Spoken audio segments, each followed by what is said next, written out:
This is the first of a series of videos that will go along with the ecology packet. It's meant to serve as a support after you have done the reading from the sections that the videos pertain to. So the first video that we're going to be taking a look at is the initial one that's talking about Chapter 40, which is going to have an introduction to ecology initially, and then we're going to be looking at Chapter 40.5, which is population ecology in this chapter. All right, so vocabulary, there's a little vocabulary here to make sure that we understand what some of the real basics that we're going to talk about in ecology relate to. So there's going to be biotic factors and abiotic factors. It's a pairing of vocabulary terms. Your biotic factors are going to be things that are living. Bio is a prefix that means living. So biotic factors in the environment are going to be things that are living and how they interrelate with one another. And so if you're talking about a particular animal, let's say a Daphnia, some biotic factors that might affect the Daphnia would be the presence of predators such as perch. Okay, so the perch is a biotic factor as far as the Daphnia is concerned. It also is going to be affected by its food source, which is going to be algae, which is also a living thing, so that is also a biotic factor. You could also talk about things like parasites or things like other symbionts as well with biotic factors. Abiotic factor, A is a prefix that means non, so we've got non-living things in the environment that may have an impact on a particular population. So abiotic factors, the non-living things in the environment that might be affecting the Daphnia population, might be the water temperature, it might be potentially the amount of dissolved oxygen, it might be things like whether or not we have turbulence in the water, okay, because of storms. So non-living things that might have an impact on a population or a community, those are abiotic factors.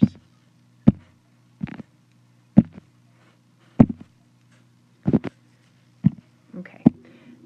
Subfields of ecology, I also have to keep that in mind. We're really going to be looking at each of these subfields in ecology progressively as we go through this unit as well. We're going to start out with population ecology in this video, and then we'll look at community ecology and ecosystem ecology in a later video. Now, there's ecologists that study the field at a variety of different levels, and so there are people that would consider themselves population ecology, where they would be studying interactions between individuals of the same species that live in the same area. So if they're looking at things like mating behaviors between a particular species of, I don't know, peacocks or something like that, then they would be studying at the population level. Community ecology is bigger than that, where you're looking at more than one species and how they're interacting. So that might include predator-prey interactions, like maybe some lions and some gazelles, or it might include things like symbiotic interactions between some pollinators and this particular group of plants, for example. Ecosystem ecology is even bigger still. That's going to include everything in the community, so all of the living things that live in a particular area, but then also the abiotic factors in the area and the impact that they have. So you may be studying with ecosystem ecology something like the impact of global warming on aquatic systems in northern Wisconsin. That would be an ecosystem level study, and it's a really very big study. You probably, for an ecosystem study, would probably need to have a variety of different scientists that are looking at all of the various different aspects of that community in order to pull it together to get really the full realm of the types of things that you would be looking at in that study. Okay, so let's start out with some populations. Population growth is one of the things that a population ecologist would be concerned about. They would be taking a look at whether a population is stable in its population size, or is it something that's declining or growing, and what would be the reasonings for those either growths or declines. So when we look at exponential growth model, this is something that there's calculations involved with it, and the variables have specific letters that are always going to be used whenever we're dealing with ecology. So N is always the size of the population, N is number. B is, you're talking about the birth rate per capita when it's capital B, so that would be the number of individuals born, say, per 1,000 individuals in the population would be your birth rate. And then death rate, which is sometimes called mortality rate, would be the opposite, would be the number of people or whatever organism you're dealing with, could be chipmunks, that die per 1,000 chipmunks over this period of time. The rate of increase is something that can be calculated. The rate of increase, you're going to have to take the per capita birth rate minus the per capita mortality rate. If they're exactly equal to each other, then your population is neither growing or declining, and your rate of increase is 0. However, you could have a rate of increase where you have more births than deaths, and the population size could be going up, or it is possible to have a negative rate of increase where there's more individuals that are dying than that are being born, and your population would be declining. All right, so exponential growth is something that can happen in a population over time. We'll be taking a look at some graphs coming up.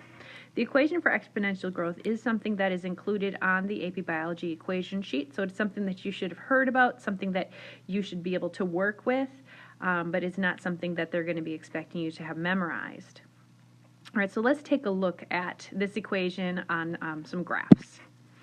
Okay, so here we're taking a look at the equation for exponential growth, which was the growth rate times the number of individuals. And it looks scary, this dNdt. dNdt is usually something that you run into in calculus, which would be change in number over change in time. But we're not going to be expected here to be calculating anything like they would do in a calculus class. If you've got that behind you, you probably can have a deeper understanding for these equations, but it certainly is not something that's necessary for this course. But you do need to just kind of have a general understanding about what's causing these curves, like for example this blue curve and this black curve, to be different from one another.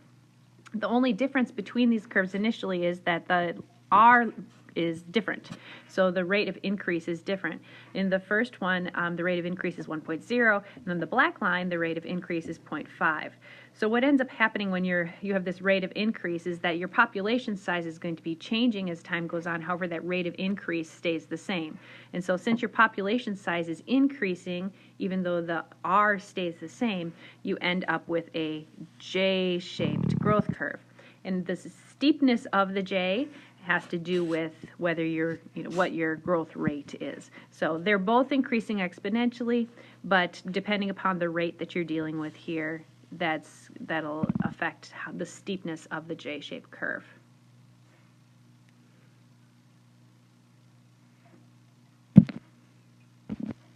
Okay.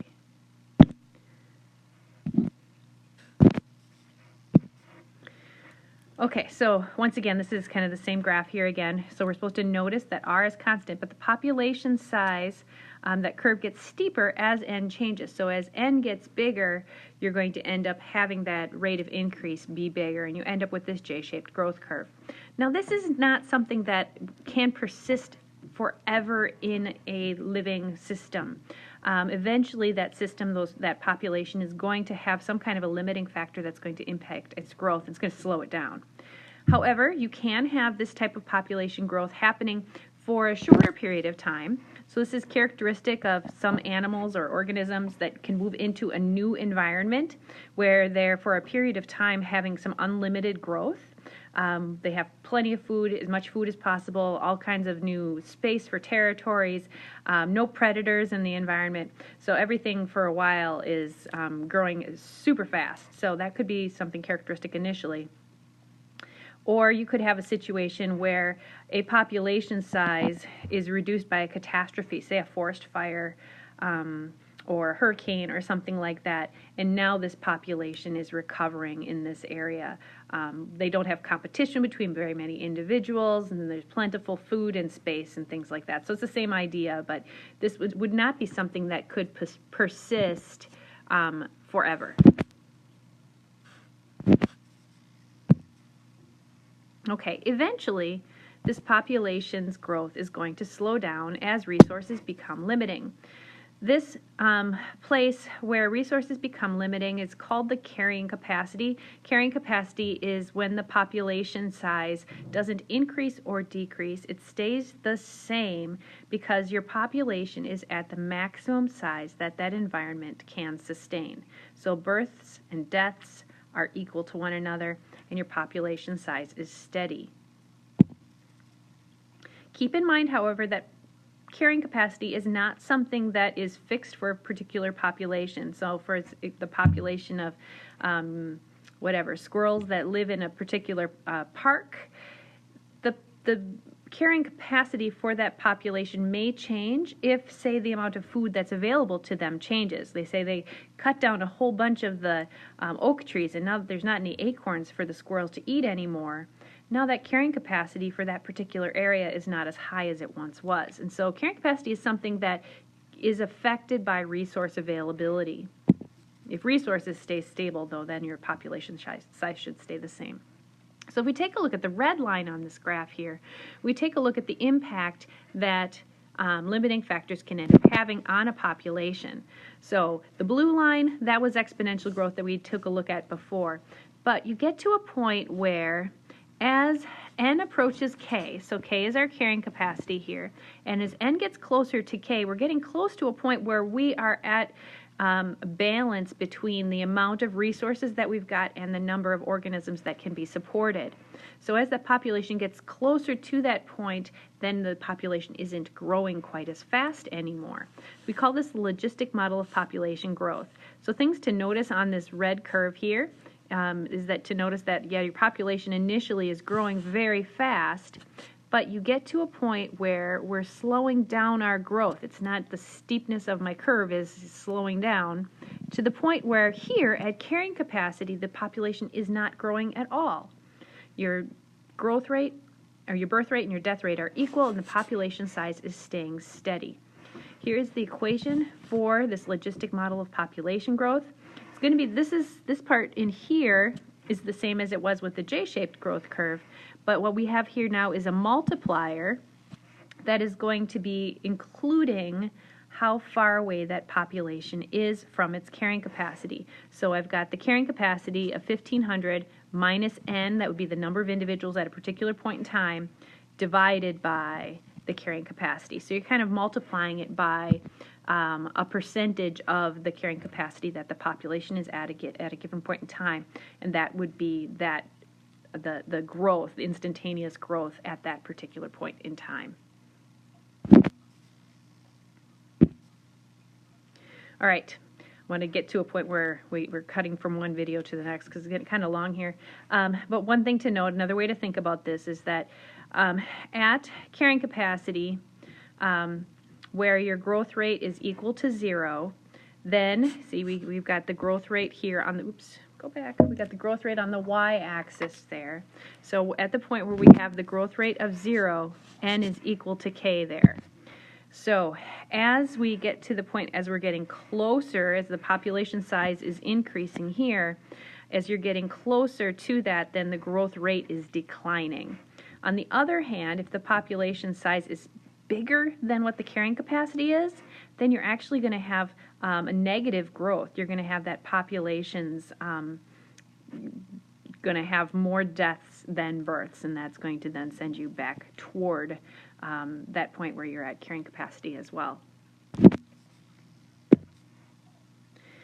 Okay, so these are just some data that kind of show carrying capacity here. The paramecium population in a culture really does follow that pretty tightly and pretty close.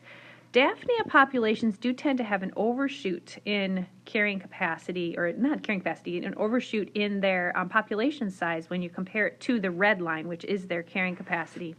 And the reason for that is that these Daphnia are all parthenogenic, so they're females that lay unfertilized eggs asexually that develop into little clones of themselves. I've mentioned that in a previous chapter. So you get to a point in about here, at about half of carrying capacity, where things are really good, and that population is growing really fast. We got a lot of individuals, and each and every single female is carrying 20 babies on her back. And remember, all of the individuals are females, and you've got a lot of them. So your population size doesn't double, it doesn't triple, it multiplies by a factor of like 20 at that point. That's pretty many babies, but it's still a lot. And so you overshoot that carrying capacity, followed by a period of correction. That's when a lot of them die, in order to get it back to the supported by the amount of food that they have available to them.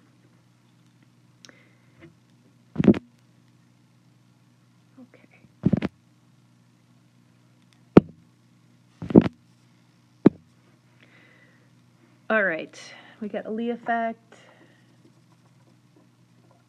and then, all right, I'm going to cut at this point, and we'll cover a Lee effect and the end of this in the next video.